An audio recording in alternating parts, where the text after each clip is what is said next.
Hello everyone and welcome to Sips and Stories. My name is Elizabeth and in today's video I will be doing my January wrap-up.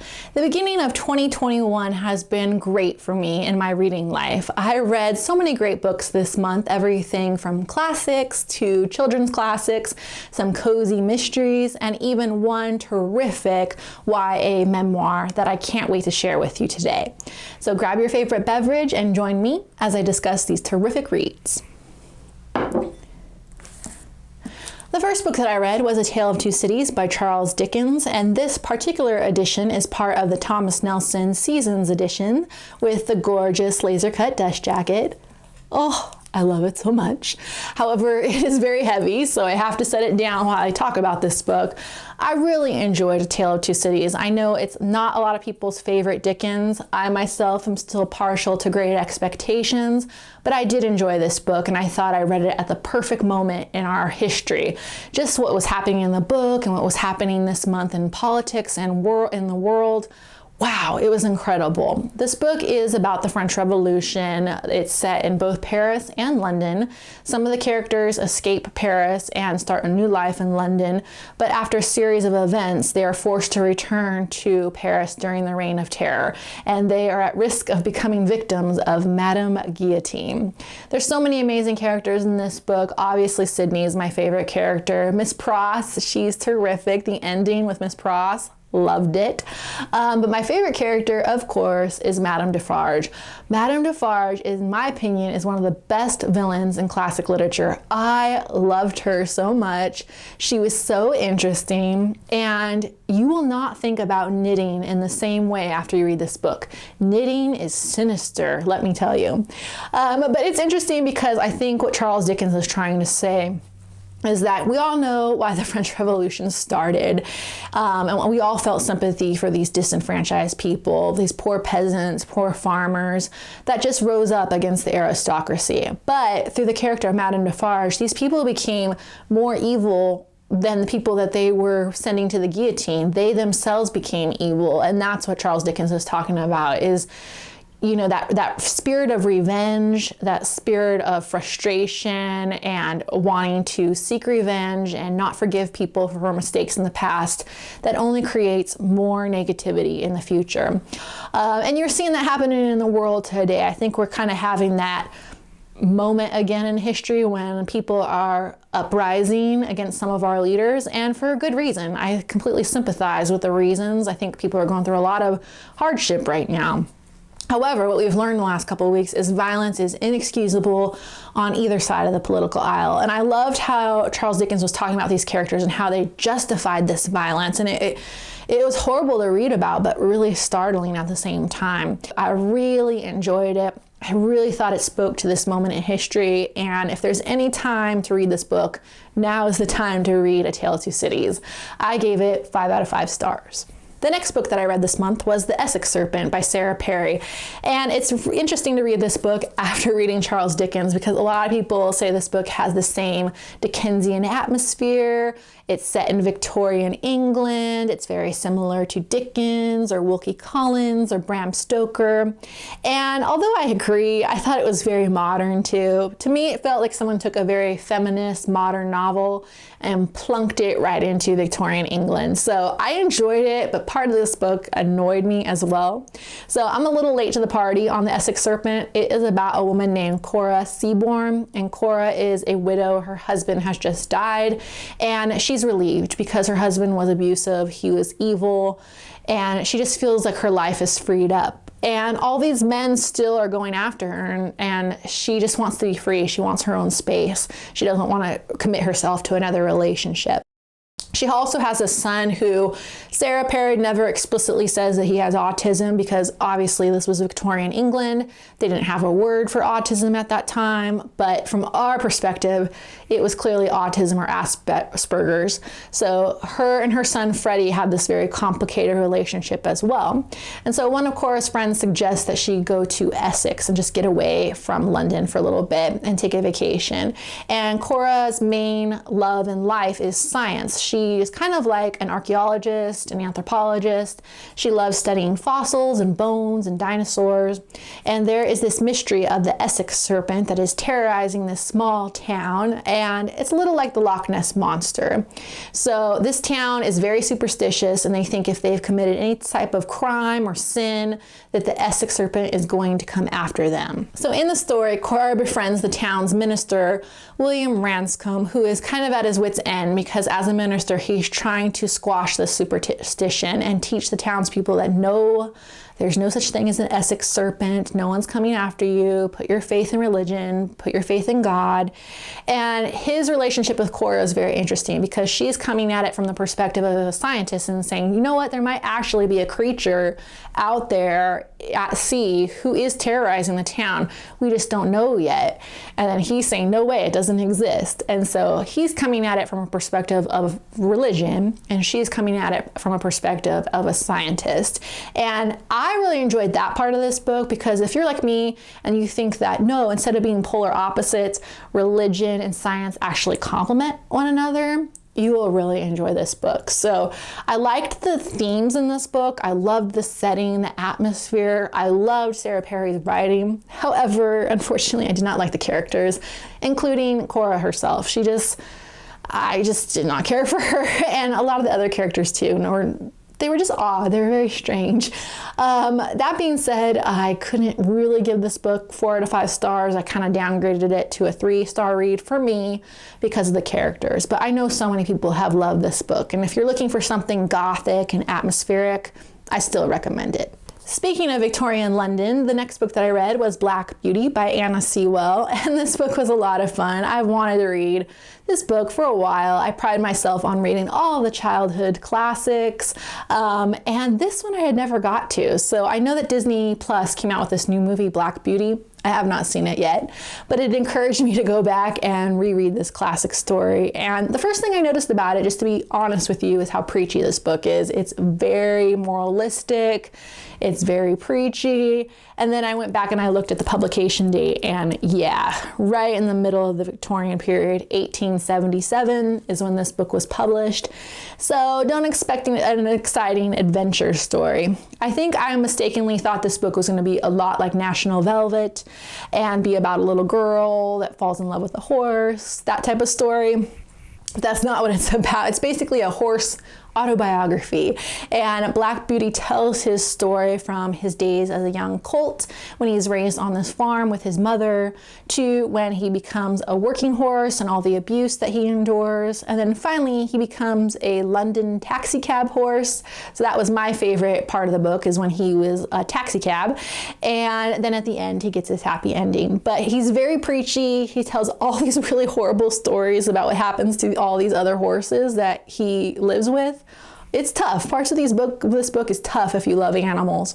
However, that being said, I think if a child does love horses, this is a great one to read because it teaches you to have respect for animals. So I gave this book 3 out of 5 stars. The next 2 books I feel compelled to talk about together, and that is Greenglass House by Kate Milford and Winterhouse by Ben Guterson. And both of these books, they just complement each other really well.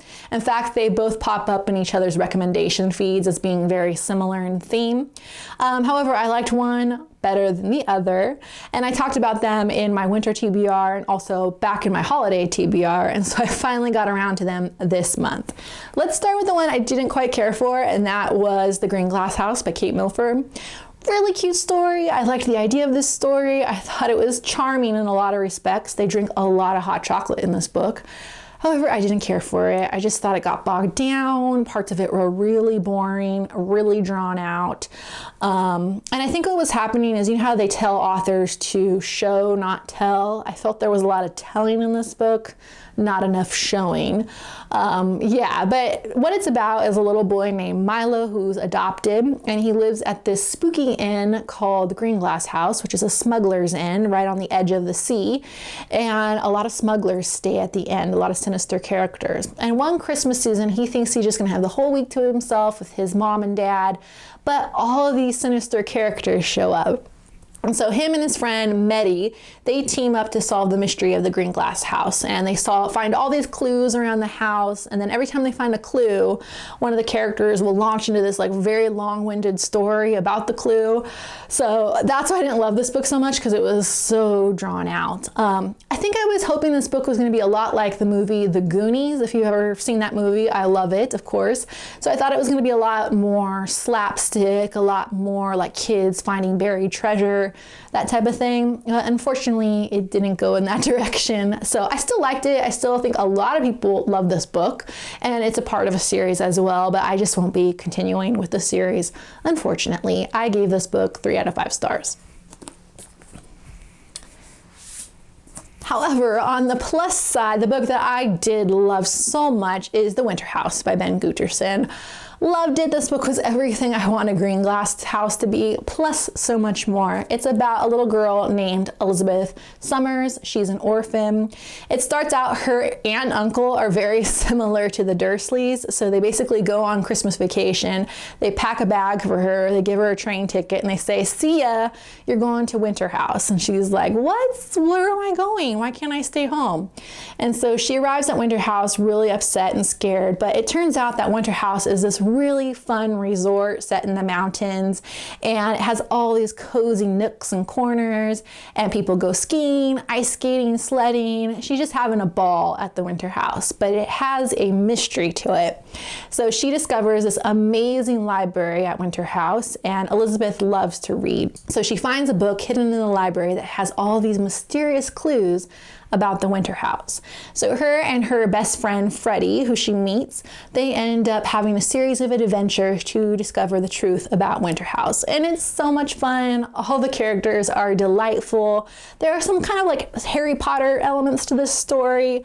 It's a lot of fun. It's spooky. There's some scary moments, but most of all, it's just a lot of fun. In fact, at the end, Ben Guterson says that one of his favorite books is The House with the Clock in Its Walls by John Belairs, which I reread again last year during Halloween. And I would say that this book is very similar to A House with a Clock in Its Walls. It's very clever.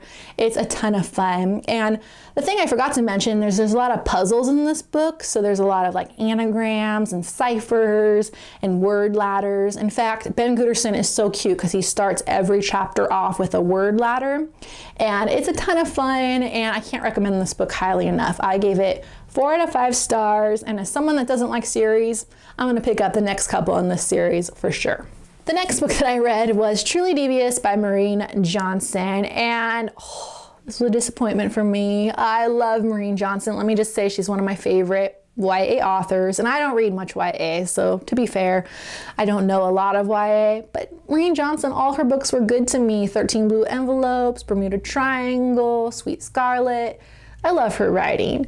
Unfortunately, I did not like Truly Devious. This is a mystery trilogy that is set at a boarding school in Vermont called Ellingham Academy. Our main character, Stevie, is a mystery buff. She wants to be a detective, and she's determined when she goes to the school, she's going to solve the cold case of what happened to the Ellingham family in the past. And so parts of the book are kind of fun. They go into the past, into the 1920s, and during the Roaring 20s and all these parties at this house. And so a lot of it is very Great Gatsby-ish. But then the ending, I had such a problem with the ending of this book. It ends on a cliffhanger. So I apologize for that spoiler, but I think if you read the reviews for this, enough people have commented about that I don't feel it's a spoiler. I just want to put that out there if anyone is curious about this, because you will not get a resolution in this first book. You're going to be forced to read the second book, possibly, who knows, even the third. And I just don't like when authors do that. I think that's a cheap trick for an author. And as much as I love Maureen Johnson, that bugged the heck out of me. I'm fine with a trilogy as long as each individual book has its own plot structure and its own conclusion. You know, just like Winterhouse. Winterhouse is part of a trilogy, but this book has a standalone ending as well, and it wraps up a mystery on its own.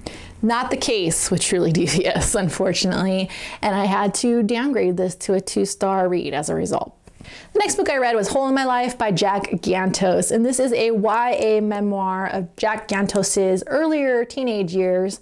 And just to give you some background about Jack Gantos is a very famous children's author and YA author and picture book author. He also is a literature professor at Emerson College and Vermont College. He teaches creative writing courses for people that want to write children's literature. So just keep that in mind, because this book is about his youth when he smuggled drugs to New York and was sent to prison for it. So it's pretty fascinating. It's hilarious. Parts of this book are just really real too. He talks about what life is like in prison.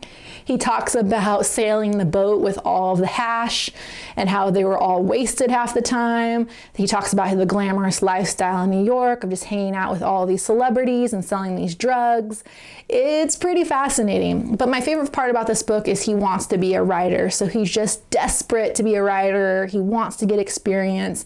He talks about all these books he loves to read. And at the end, it's very redeeming of how he just cannot wait to get out of prison, go to college. Because at the beginning, he's just kind of, he's wandering around. He doesn't think he needs to go to college. And by the end of the book, college is like his dream in life, to escape prison. And I really enjoyed this book. I think it's a good one for kids to read, especially teenagers. It manages to be serious, but not too preachy, which I love when books are not preachy, when they just kind of tell the truth. And parts of this book are really horrific. Like the scenes in prison, oh my God, they're horrible. So I think it's good for kids to read about stuff like that. I really enjoyed this book and I gave it 4 out of 5 stars. Thank you everyone for joining me for my January wrap up.